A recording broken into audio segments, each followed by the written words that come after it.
I'm going to explain to you what took me like 7-8 freaking years to learn.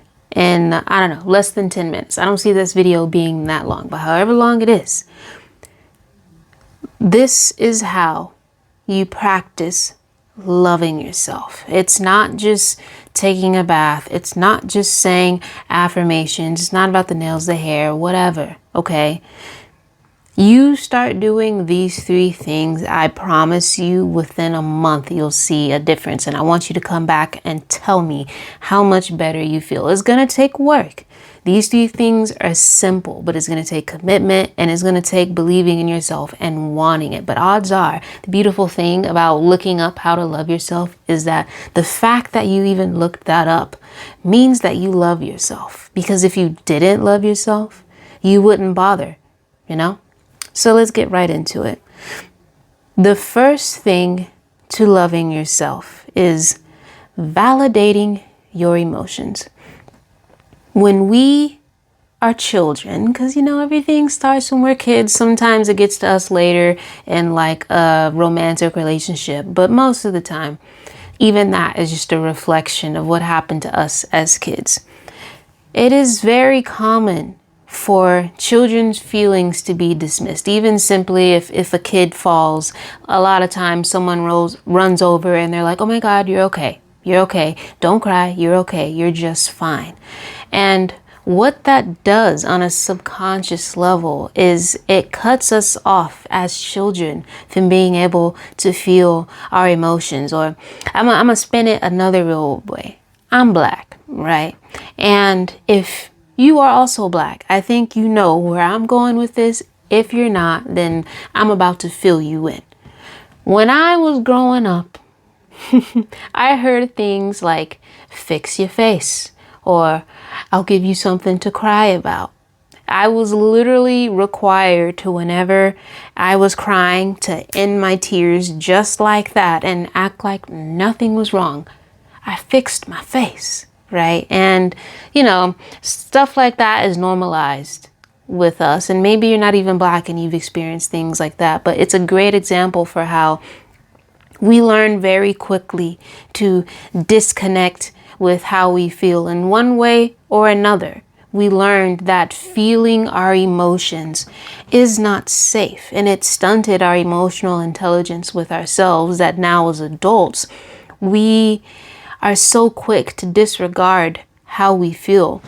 The other day, my husband was telling me that he was upset about something, but in the following sentence, he was like, oh, I know it sounds crazy, or like, I'm just having a temporary moment. I'll feel better tomorrow. And I had to be like, pause.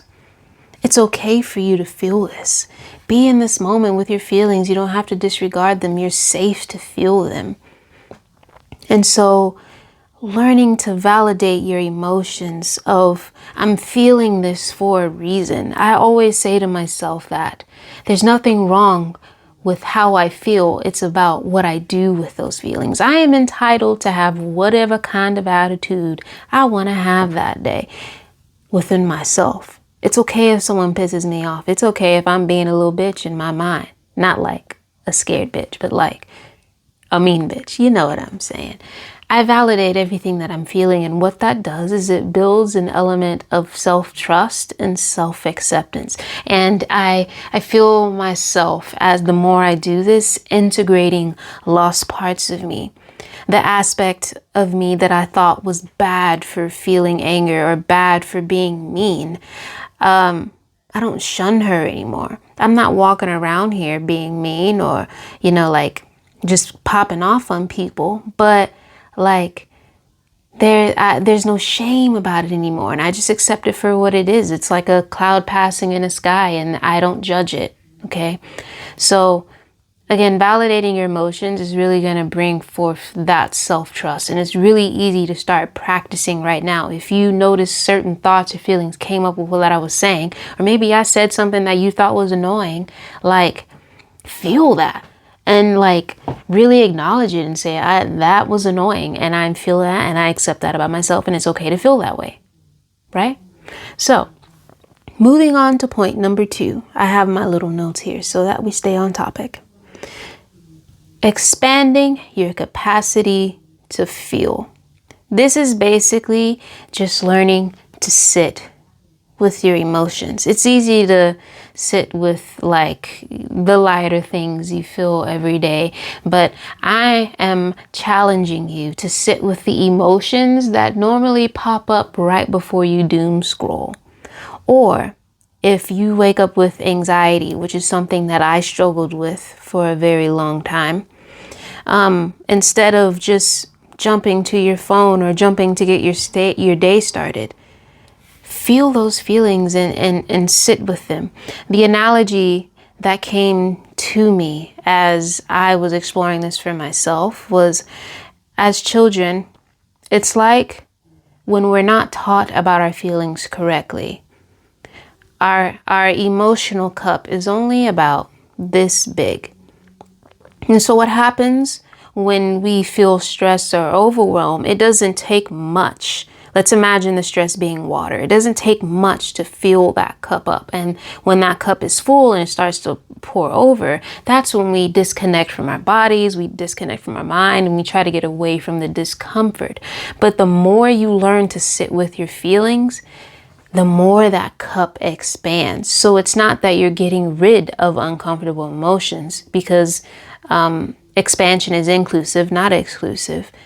The stress isn't minimizing. Your capacity for that stress is growing. And, this amount of water might have really overflowed that cup, but this amount of water in a cup that big, well, then all of a sudden it's not so bad and it's not overwhelming, and you feel it and you're like, but I'm fine. I'm okay. Yeah, I'm stressed and I can't wait to have my tea and grab a bite of pizza later, but I'm going to be okay.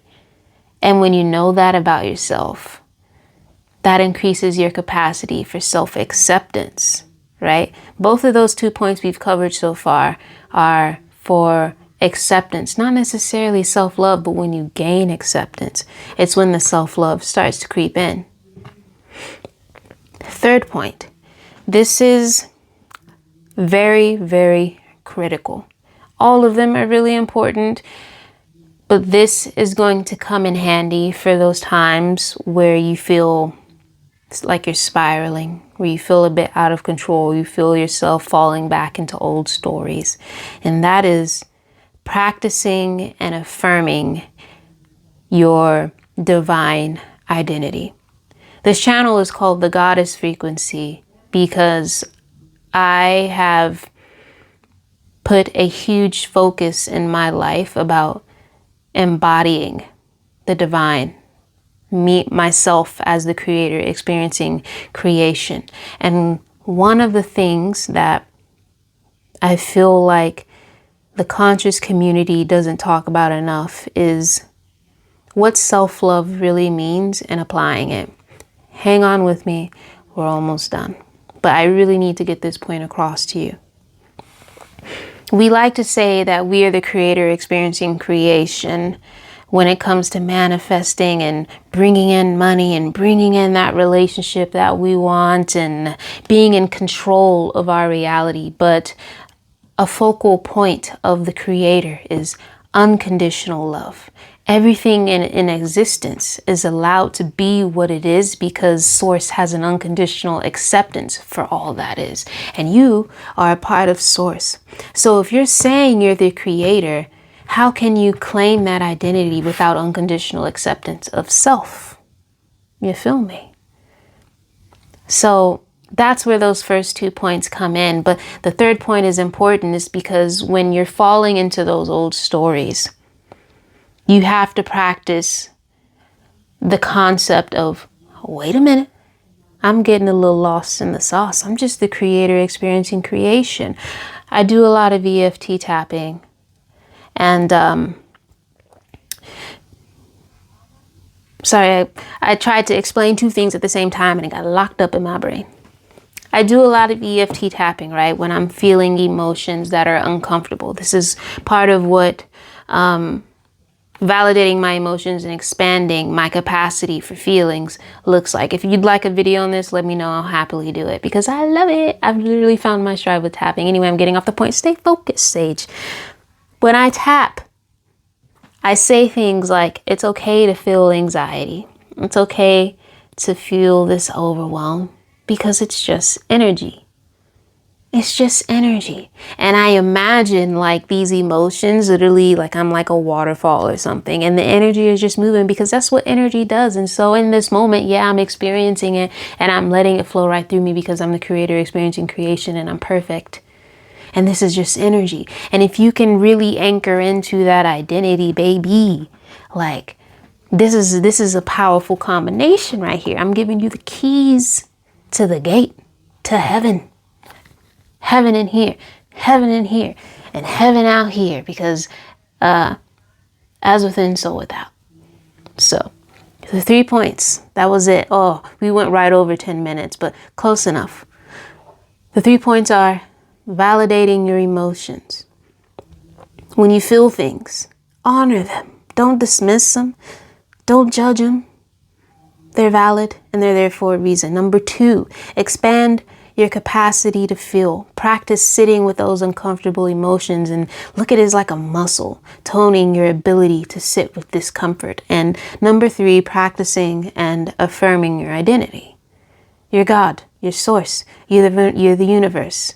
Perfect creator experiencing perfect creation. And if you can anchor into that, practice that, you got a recipe for self-love, all right? So if you like this video, feel free to leave a like, comment, subscribe if you'd like to see me again. And yeah, I'll see you in the next video.